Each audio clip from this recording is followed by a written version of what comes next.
Never in the history of the five-string banjo and bluegrass music has there been a more innovative musician than banjoist Don Reno.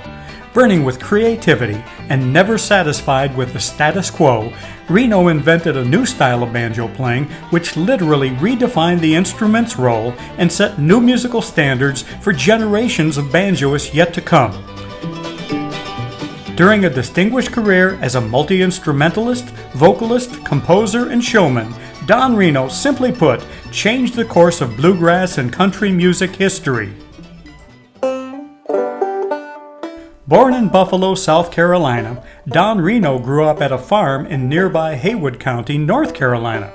Curiously picking up the banjo at the age of 5, the youngster found he could play Brown's Ferry Blues. After being influenced by banjo pioneer Snuffy Jenkins and practicing several years on a homemade banjo, the gift of a store-bought guitar set Reno's musical future in motion.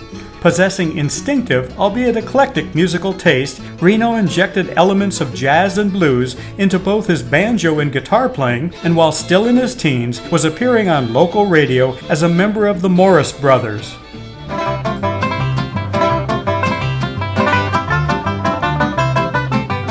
In 1940, Don joined Arthur Guitar Boogie Smith, with whom he'd later write and record Feudin' Banjos, the original dueling banjos. 2 years later, after receiving an offer from Bill Monroe to become part of the now legendary Bluegrass Boys, Reno chose instead to enlist in the Army, serving in the Pacific Theater, where he was wounded in action as part of Merrill's Marauders. After the war, Reno returned to South Carolina, where the ambitious musician operated a grocery store by day while playing jazz and country music at night. Although they were good friends, Reno was becoming weary of the comparison between himself and Earl Scruggs and was driven to create a new style and sound for the five-string banjo that was all his own.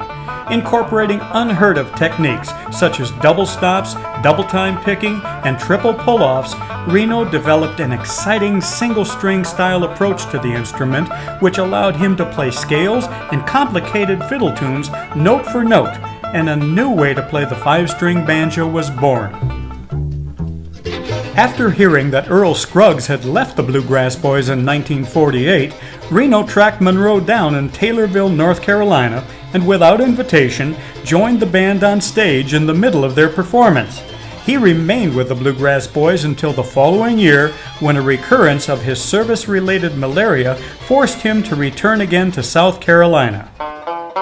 It was a fortuitous chain of events that brought Don Reno together with his longtime partner, guitarist and vocalist Red Smiley. Kindred musical spirits, in 1949, Reno and Smiley teamed up as the Tennessee Cut-Ups, despite the fact that neither was from Tennessee.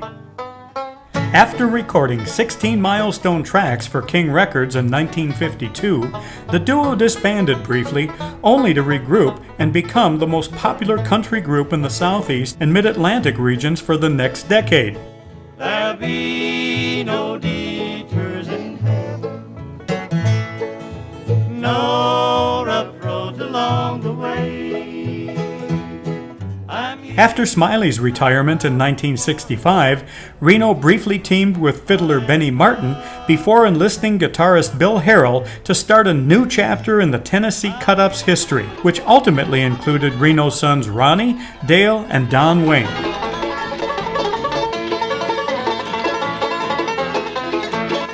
During a life and career that was cut short by complications from diabetes in 1984, Don Reno constantly pushed his own musical envelope while cross-pollinating entire musical genres.